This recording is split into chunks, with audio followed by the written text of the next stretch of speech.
Definitely do need to pay attention to the Tide's item build when we get inside of the game. EHOME needs to get their last hero in here as well. And you were saying that EHOME was looking for an initiator as well, weren't you, Lacoste? They have a Beastmaster. They're fine. Okay. They need. I think they need to swap Medusa and put a mid hero. So I still think like a Dragonite would be really good. You want the Dragonite still? You said it would be a little bit of a gap closer. Nahaz, do you think there are any other options outside of the DK? I want something a little bit more dynamic. I want something that's can be a little flashier playmaker like a Puck, but DK's fine. Okay, yeah, that I actually like. Never mind. I should have thought of that hero. I like that a lot better. I think it's a hero that gives you a lot of flexibility to make plays with his combos. He is a Shadowblade carrier, but his initiation is more in his spell combo. I think that's a decent exchange, but I mean, it's still this secret draft. Looks pretty good to me. Yeah, they're so tanky inside of EHOME. If you combine Oracle ulti with Warcry, Medusa, then you have Ram as well. These heroes are not going to die that easily, but overall, I think Team Secret just outdrafted EHOME in every aspect. Okay. I'm not going to go quite that strong, but I mean, I do like the ability of EHOME to tank up. I think they have a better play. They have a more robust playmaking lineup in this game than the last, but yeah, definitely advantage Secret. Well, you say that EHOME has a tanky lineup, so Nahaz, I just want to ask really quickly, what do you think their win condition actually would be inside of this game? I think their win condition is Kunkka has a good lane. He's the one setting up plays in the mid game, and that Faith Beyond Beastmaster just gets his farm, applies pressure all over the map. All right, well, you heard what their potential win condition may be. They're going to need to do it here or this series is going to come to a close. They're going to be dropping down to the lower portion of the bracket. We're going to hop right into the action starting now. Well, hello, everybody. We're here for a little bit more fun. Game 2, EHOME versus Secret.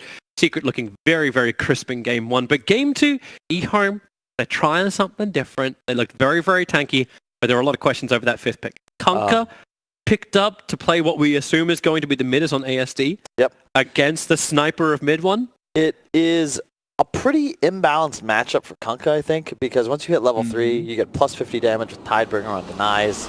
Sniper hits for like 64 at that point, so you're going to have like nearly double this damage. However, you're very susceptible to feeding if this Chen Rasta start rotating. Yeah, because that was the other thing we're talking about. Like, how do you close the distance onto heroes like Sniper? How do you get on top of them? It seems like, once again, EHOME is on that reactionary. Oh, you've jumped in so far, we'll X-mark you, and we'll then fight on top of this. But at least they've got a lot of good stuns. They've got a lot of good purges. Warcry is going to give you a lot of the sustain you're looking for, too.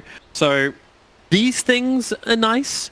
But I am still very concerned about how they play around Team Secret. Because Team Secret, the other big part, is the enabling of the cores by the Chen. The pullback to continuously farm. And I love the tempo that the Secret lineup can play off. Once again, you have a big cooldown on your Tidehunter, just like they had Doom previously. However, the rest of the draft can play on map at all times. Yapsaw, smoke will break, 4 heroes together, first blood will be onto Yapsaw. No way to run away from this one. Slowed down by the boars. He will go down. They give the last hit to Faith Beyond. Don't know if that was intentional. Ego living up to his name with the offensive tip. They need something, right? They need something. Yeah. There's been a lot of tipping already. They try to actually, like, EHOME were playing the tip game against mid one. That didn't seem to work in Game 1. Puppy is on his way towards the top. They're going to get both of the bounty runes on top. Yep. There's no blocking this. Like, this time around, when you look at the observer warding from EHOME, there's one around mid, and the other one's watching the bottom river rune. That may have also been set up for the first gank they thought they were going to go for. And they can watch the rotations of Chen. But not as clearly. It's more like protect your mid, which is already protected. It's a cool lineup from both sides. I like the Faith Beyond, rather the EHOME chances a lot more in this game. I think the Kunkka is a good pick in the sense that if you just land that X on Sniper, PA, like those heroes will die, and the damage reduction is quite nice because it allows you to just fight through the shrapnel, the ravage, and get onto this backline. How many times have we seen this from Nisha? The long walk. He goes underneath both of the Radiant Observer wards before he does it. Now, yeah, Poppy is battling a boar on bottom lane. This is Dota. Yep. This is where we're at. Support versus boar. Like, Ego will join the lane, but is this what you were really looking for from Team Secret? The Deucer versus the PA to then get this Beastmaster versus Thailander matchup? Sven's already beginning his own TP out to create a tri-lane on bottom. The tough lane for the PA for sure. Oracle Sven's a really nice support combo just because he represents so much lockdown. And like we saw in the previous game, also Puck is back. We'll see that hero a lot more. This new leash and root mechanic. Puppey. Oh. Holy Persuasion. They want to try and go for a kill on Faith Beyond, brings in Nisha, and that's why the lane switch up just works so well for them. Yeah, but now you could just TP back if we wanted to. Yeah, he really could. I think you just keep him up against the beast, though. Much better. You can't really lane against Deuce Sven. They just spam spells on you, and eventually you're out of regen. So Chen just steals the boar, and Beastmaster now doesn't have a friend with me. Yeah, look at the mid lane, though. As expected, Kunkka already off to a big start on mid one. You can see right here, this is why. He has 64 plus 50 damage on denies. What's mid one got? 62? Mid one's got a hope and a dream. That's what mid one's got.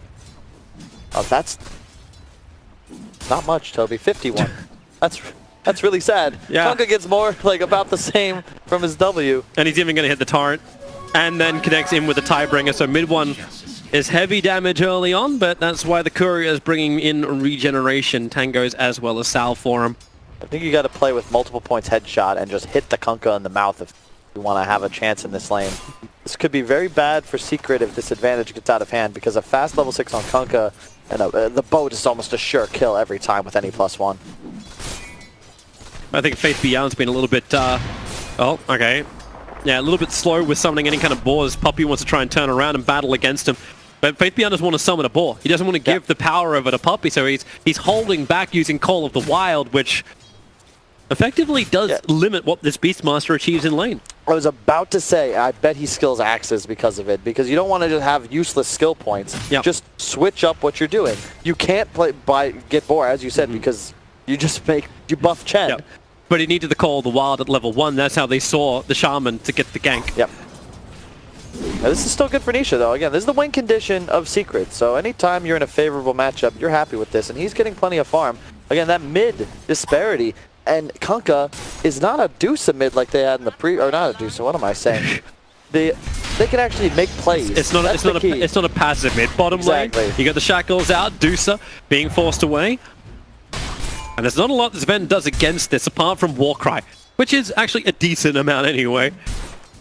But there's not a lot of damage. You walk in range of the Anchor Smash, the damage reduction hits 45%. Sven's 70 damage, which may look impressive, becomes pretty low. Yep.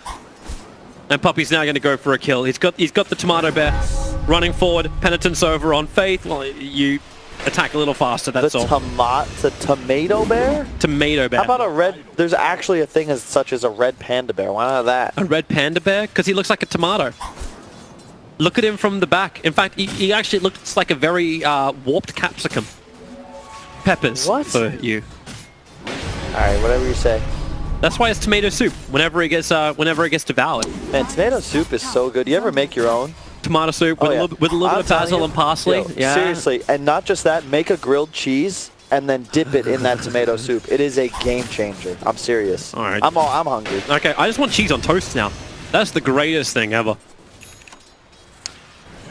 Never stop. We're gonna get distracted. So, you know you can even make Dota. cheese on. Okay, for everyone out there, just telling you that cheese on toast as a dessert can actually happen. Blow your mind, I've had that but put a little bit of honey on it, and if you really want to get experimental, which I really like, a little bit of jam, on cheese on toast. Oh yeah. Oh, mid one. That is not as juicy. He is having gets hit by Tiebringer, just gets absolutely wrecked by ASD. Yep. And this is the one downside of Sniper, which is that if you don't do well in your laning phase, you don't really have the same comeback mechanics as other traditional mid heroes. Sure, you can shrapnel in the jungle, but that's a long recharge time, and it means you aren't able to TP back in and potentially, like, you know, turn a fight somewhere else. Yep. Kunkka gonna be level 6 soon, and this is the beauty of a roaming stun with a Kunkka. It's almost a sure kill.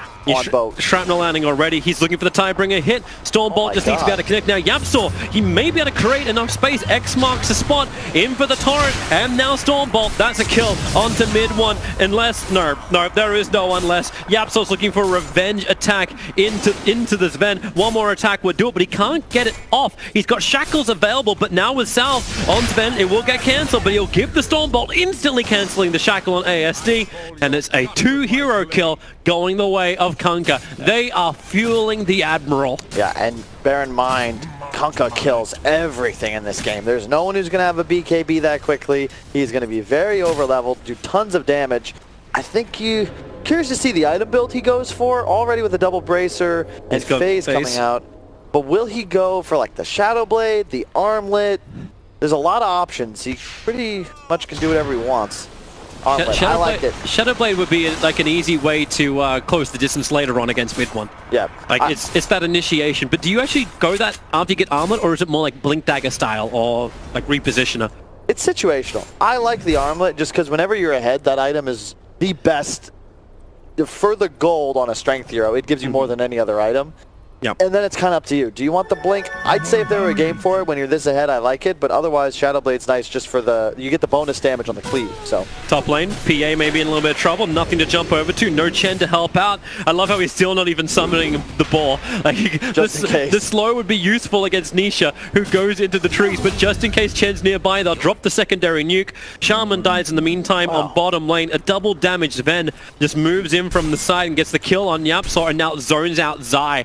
This is escalating very quickly for Secret because their laning phase has gone horrendously. Top 3 net worth belong to EHOME. Yeah, and this is part of that old adage. You need stuns, Toby. There's a lot of boxes you need to check in a draft, but of all of those boxes, not having stuns is the one that feels the worst to play Dota with. And this game, all of a sudden, EHOME, not only do you have a mid-hero that can be active, you've got a Sven who so far has rotated to 2 different lanes and found kills both times. He's a threat. Yep. Just by standing on top of that ward, he is a threat because on both of these lanes, you got to be afraid. Mid one just has to back off. The funny thing is, look at the net worth. He's doubled up. Yep. It is one hell of a game, and look at him run forward. They know they can connect on the torrent because Ben is the one that puts himself at risk. He may want to mango and Warcry up because more supports arrive. Exactly what happens, and support in from Innocence wants to root up over on Puppey. They still haven't got the kill, and Ravage trying to get the turnaround from Zai, but they can go in 3 different directions. No TP available. Sven is in fact dead. He doesn't have the mana to TP out, and Torrents try and allow him to fight against Yapsor, but underneath the Wild Wings Tornado, Sven just cannot walk away, trapped in the trees. Not meant to be your friends, but that's the reason why HY is retired. Yeah. I didn't realize also, he actually went treads. I was thinking in my head that they were phased just because I've never seen a Kunkka that went treads. It's also the old build, right? Yeah. it's what you're thinking of for the old phase boots. I like it because the treads give damage now, of course, and that's all you're about because you're trying to get that AoE Tidebringer. And it's just great synergy with the Armlet as well. His right-click damage is very significant. And keep in mind, you've got a Medusa and a Beastmaster to steroid him against a PA that is not only behind, but he'll take a while to come online. And he's got no real assistance in his damage output. Goodbye. Once again, Sniper caught out. Sven's doing his work, and you know Beastmaster on top lane is looking for a fight. It's the reason why Puppey or Yapsor's already TP'd up here. He wants to be able to be behind Nisha in case there's a Raw. Yep. They need a save for the PA. The top net worth on Team Secret has hit level 6. They have crit potential, and he is the only saving grace now for Team Secret. EHOME are walking away with this game. And I say walking because it ain't a run. It's a slow progression into victory. Yeah. Plus 40... Plus 40 damage for a Kunkka level 1 talent. Is this a real thing? Raw comes out, and well, the protection. Nisha, he's got a jump target, but EHOME brought in more support. With a Warcry out, there's no return damage that will ever be able to pierce this EHOME lineup. It looks like Nisha tried to blur dodge that stun, but one of the few spells that I don't believe is disjointable in that way because it stuns in that AoE around you, so it's technically disjointed, but it still lands and gets that. 10 of bounties. The stuns come forward, the axes as well with the root, and man, Puppey is permanently locked down. That was a max duration Fortune's End. Yeah, it was cast on the Sven, and then it got the AoE disabled onto the Chen because he was out of range to get it on the Chen. Really well set up, and part of the reason I do love that Oracle Sven combination. It was also because they had the great vision on the hill. The Observer Ward, nice and deep. 2 Observer Wards from EHOME watching the Team Secret jungle. So even if Secret 2 try and go into recovery mode, which is what they need to do, they're being watched. Yep. I would say like a hawk, but Beastmaster doesn't keep using it. This is, I don't want to say, it's getting out of hand. It's not over, but this is, you know, the house is on fire, Toby. The kitchen is on fire. But everything is fine? No, is this the actual meme that you're going for? Because you in game one you were saying something very, very similar, the complete opposite direction. It just feels like a similar scenario. Who on Secret makes plays, right? You have no natural rotator. It's all got to be reactive, whereas EHOME, you have the late game to fall back to, and you can farm faster around the map, and you can kill anyone you want so easily because you have all the stun. There is a difference, I think, in this game, and that's the fact that Secret can have some frontliners. Maybe they can't survive for long, but if a good Ravage connects and Sniper can just stay in the back lines, they've got more to play with. That's what EHOME didn't have. But when ASD is just able to do this,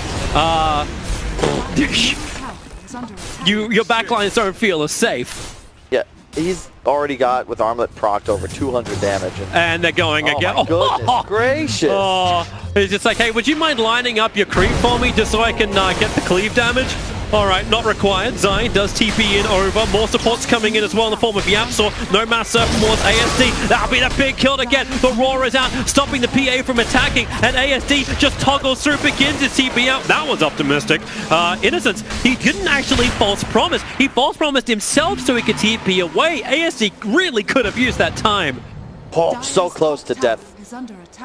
So close to death. When his hands are glowing red, it means he'll die at the end of the ultimate. And it changed to that regular color about a half second before that ult actually procced.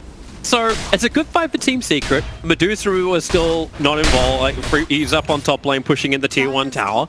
But we haven't even talked about Team Secret did kill the Conker. Like, the kill went to mid 1 as well, so it's money into the Sniper. It's been a completely free game thus far for Ego on the Medusa. And that's problematic for the side of Secret. You're looking at your Sniper to be the one to deal with him, but he is so far behind, I don't know when he'll ever deal damage. Especially when the Deucer is not the #1 net worth on the team. Yes. He's still 800 behind that of the Conker after the death. Do you like the builder to Halbert?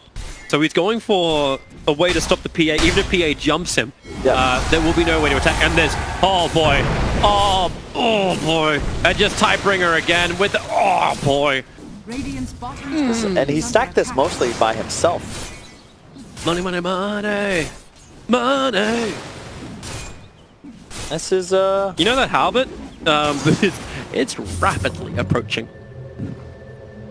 One of my favorite things about Kunka. He's so efficient. Goes back, gets even a healing salve so he can get up to full, because he knows the time he'll have back at base is not going to be enough. Bottom lane, Zai up too far, trying to force the tower, but that's the reason why his event moves over, holding the Stormbolt for the moment. I think he's making sure that Zai is low enough that he won't even think about a TP away to safety, and even Beastmaster acts as... No, they wanted to proc the Kraken Shell one more time. So they got that second proc, immediately the stun comes out, and then you're for sure going to find that kill. He's just immediately dead. Yeah, even moved over to use the Ancient to amplify that damage with the cleave.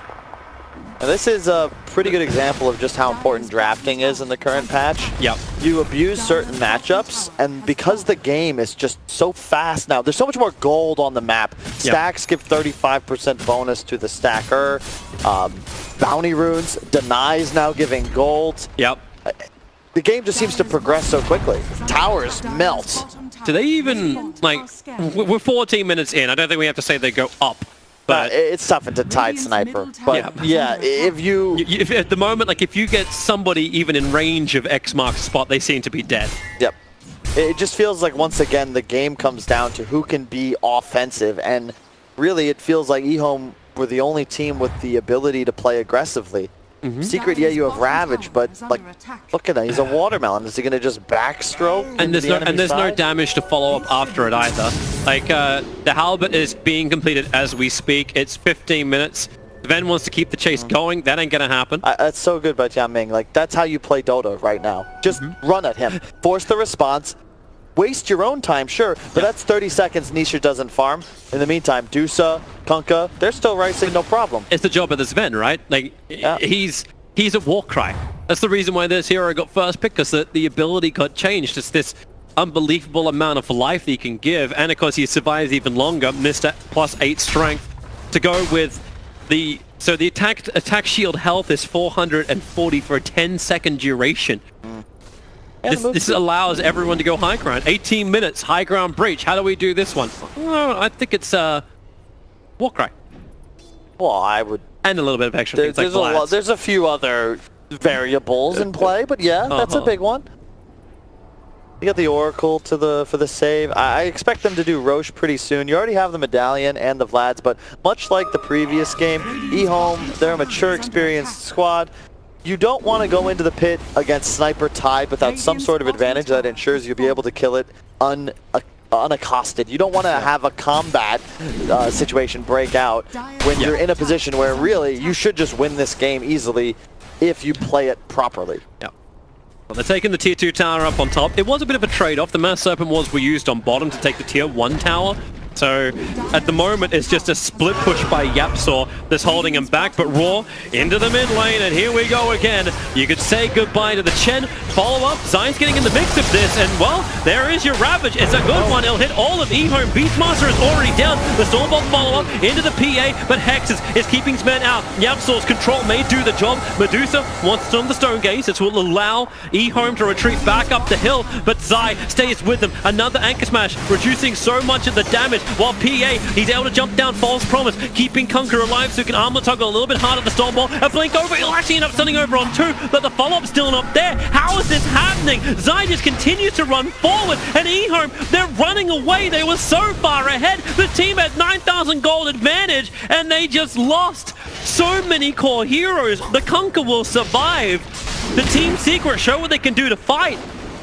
That was all Zai. We talk a lot about damage amplification with heroes like Dusa, but when you have a Tidehunter, you offer so much damage reduction. Dusa, all he is right clicks. He had no damage whatsoever. He just runs away until eventually he's out of mana, out of health, and out of hope until respawn. EHOME have got to be really careful about giving these type of openings to Team Secret. They pushed a 10 grand advantage. It wasn't even 9,000, it was 10,000, and it's starting to move back down again. Same with the experience. They want to do Roshan now, however, while Ravage is down.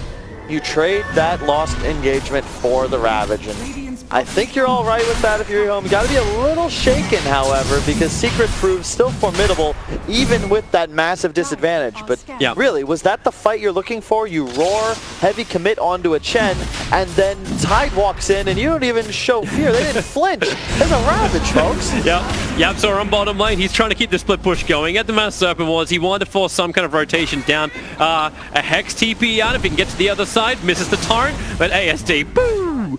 There goes the small little guy. Zai?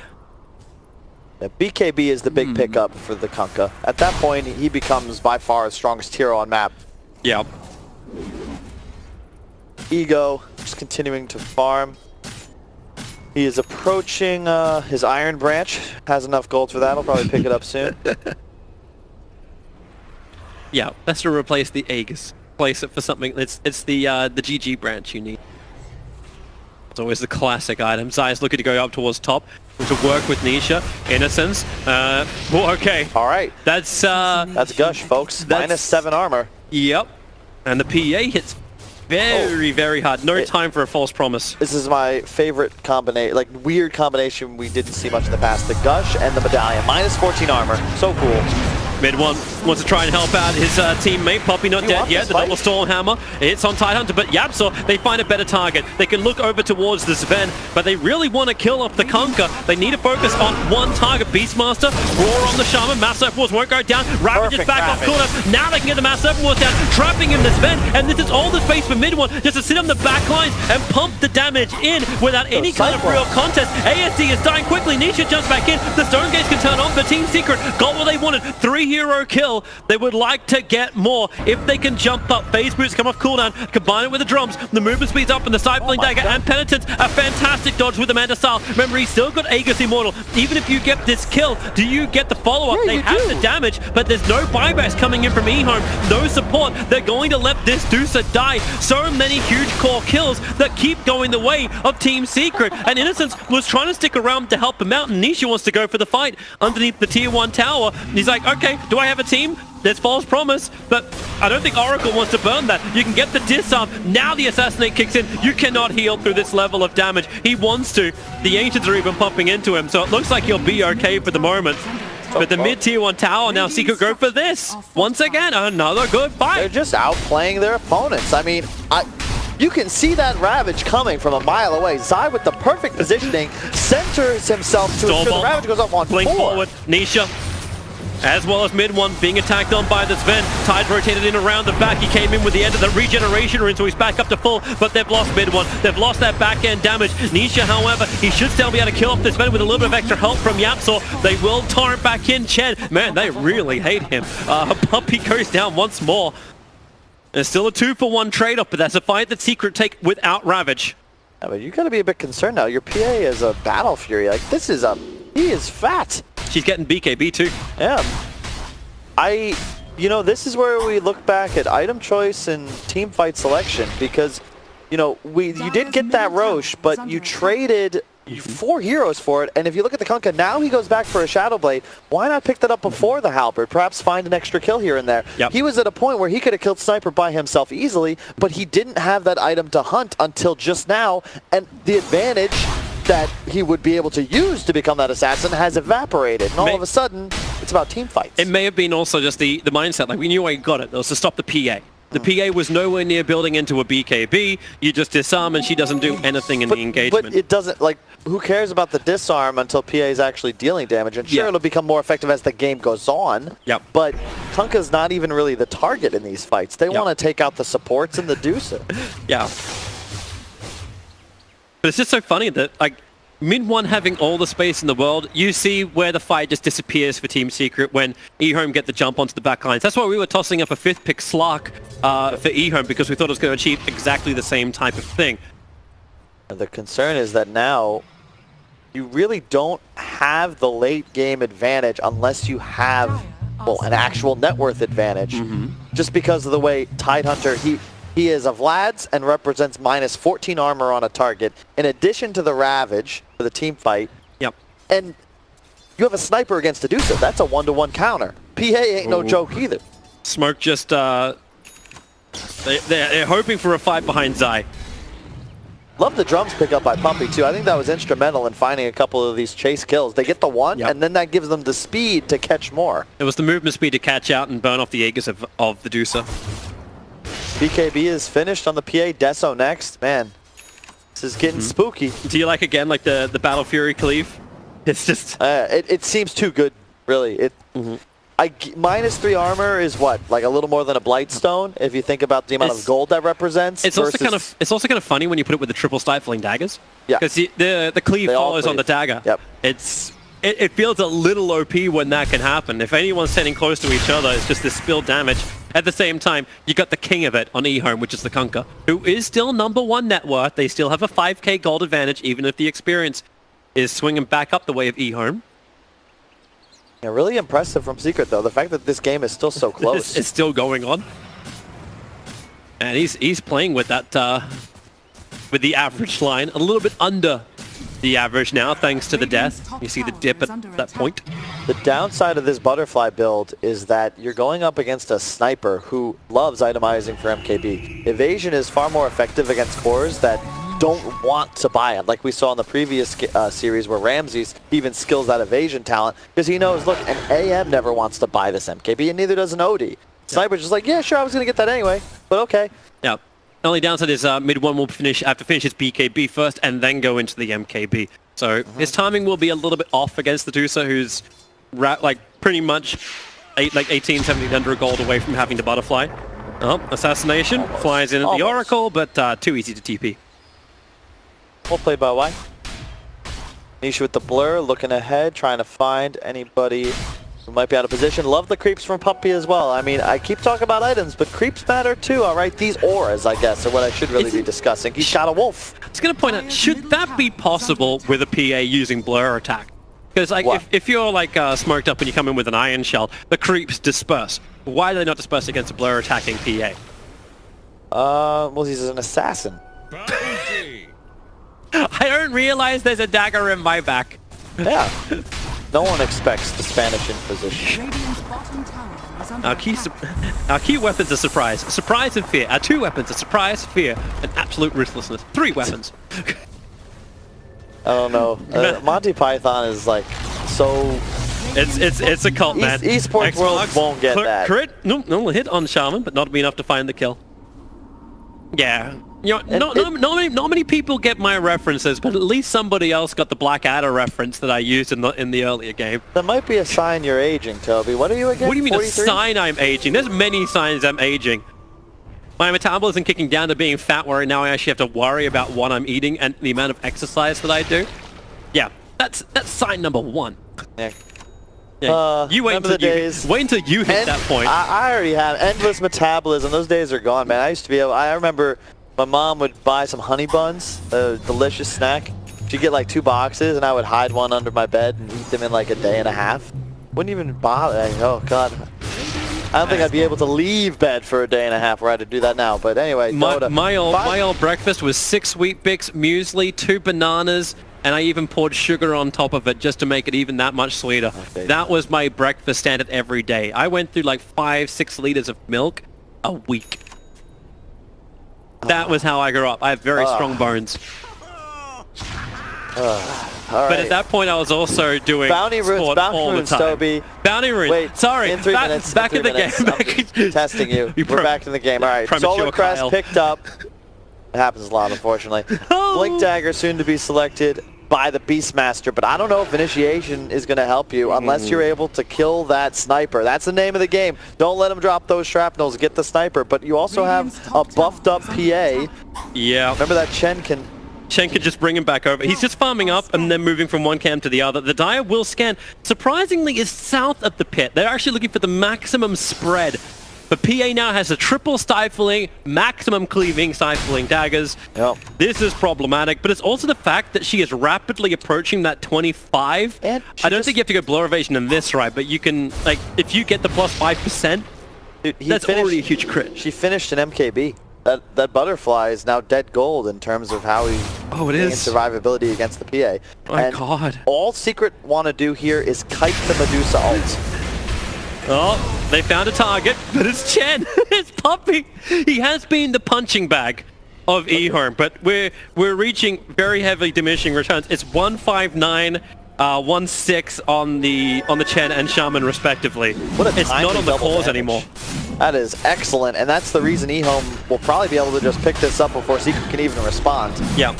Man, that's like the third time I'm gonna say that. Look to bottom lane. Yapsol's gonna force him to instantly come home. He can just mass Serpent Wards up on top of the hill if no one else TP's in. Shocks the wave, and now they have to come back. In fact, they started a double TP out. Nice. He's just gonna keep doing more damage. This is really cool. He even hexed the Kunkka. Good torrent, but better blink. He takes off half, if not more, of this bottom tower's health, and then they look towards mid because Kunkka's not there. Nisha is actually looking for a fight. Innocence will reveal himself, but he won't get what he wants.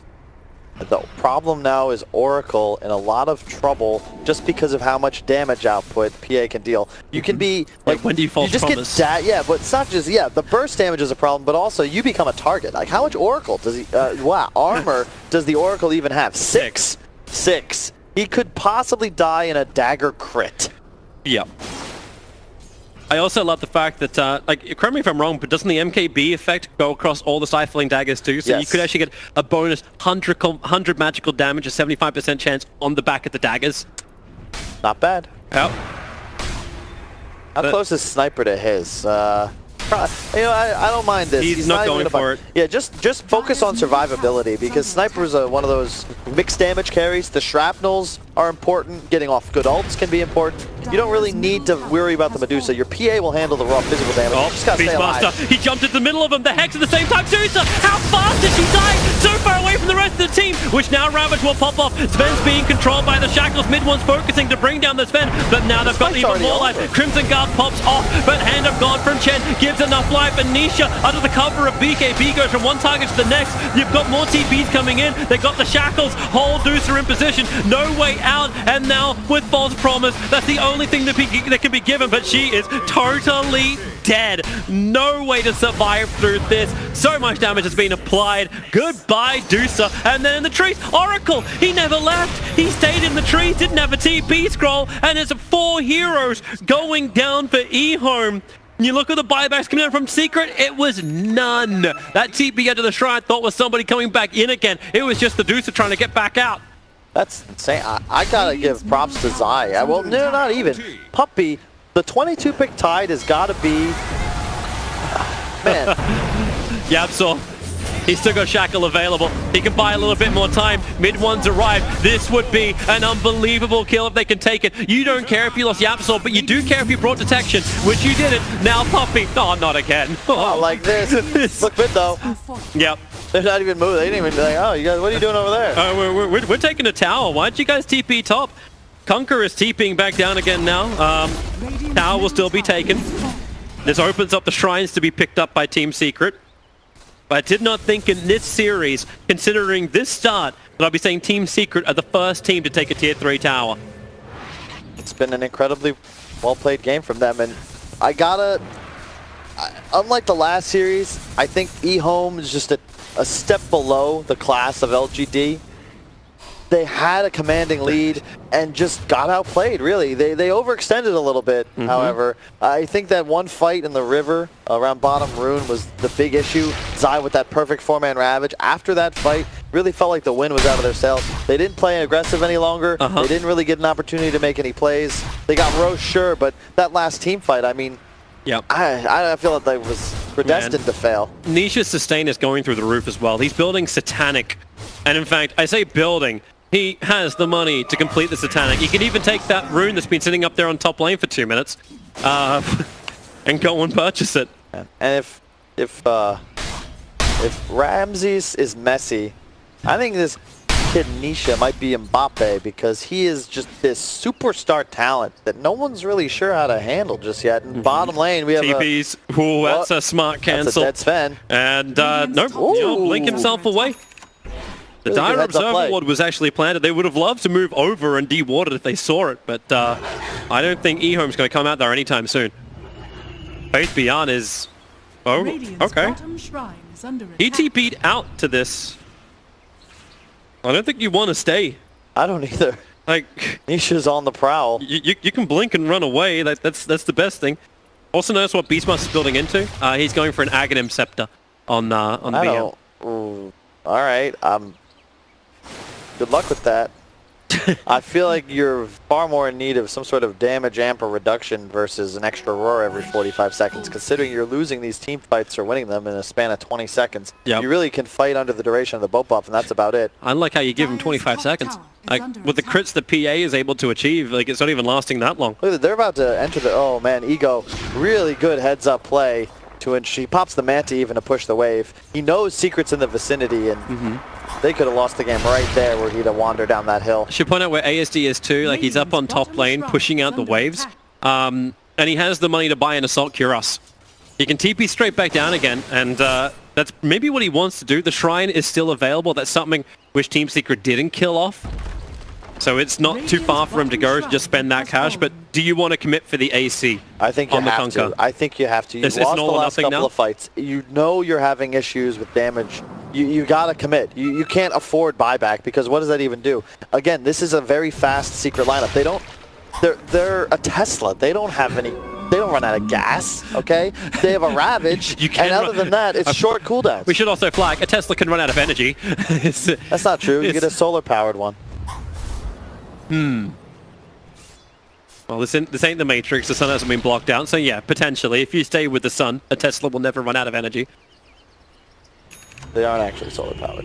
Okay, thank you. But maybe one day. I didn't realize. Hey, you never know. Musk is creating everything these days. True. I love his quote, I want to die on Mars, but not on impact. It's so good. That's a really good one. I like that. Anyway. Mid lane pushing, but it's Invis PA thanks to Blush. Doesn't even reveal herself properly. 35-minute bounty runes. They kind of want the money. Deuce is still farming up as well. She's still looking to go back into the BKB. You want to come up. Where's that observer up on the hill? Sentries being placed. Puppy. It's a D-ward for a D-ward. Nisha jumps in, even gets the damage over on the Conquer. Maybe not the greatest mass serpent wards. He wants to bounce out. The Phantom Strike will do it. Now the Ravage will kick in, but the BKB protected the Conquer, but they need to get through the Medusa. That's the bigger one. And Medusa does go down. It's a support trade-off. Sniper finally being chased down as well in the back lines, but Nisha is the primary man. You get to watch him try and find all of these kills, working with Zai. The negative armor, they crit through, but they need the bigger kills. A kill on Conquer is the bigger one to claim. Faith Beyond wants to try and help out. They've got the disarm. Sven comes in with a Warcraft thanks to buyback. They get the Sun over onto Nisha. He needs a little bit more distance. A jump up. He goes for the over the Oracle. Displayed himself for half a second. Back to the Mass Serpent Wars. Fight undercover. The stun will be there. Onto the Phantom Assassin. Zai wants to help by being standing a little bit further away. Off the daggers. Ultra killing so hard. Now he jumps back down again. Over towards the Beastmaster. Continue the stuns all you want. But Satanic is just great. So is the Roar. But PA, the War Stomp. Wait, really? The Creep is delaying this fight. And now Nisha goes on a rampage. It's unbelievable. The Phantom Assassin. Assassins are meant to be stealthy. He's in your face. He's the real Roar of this game. BKBs to dodge the Stormhawk. A double rampage. Nisha, do it solo.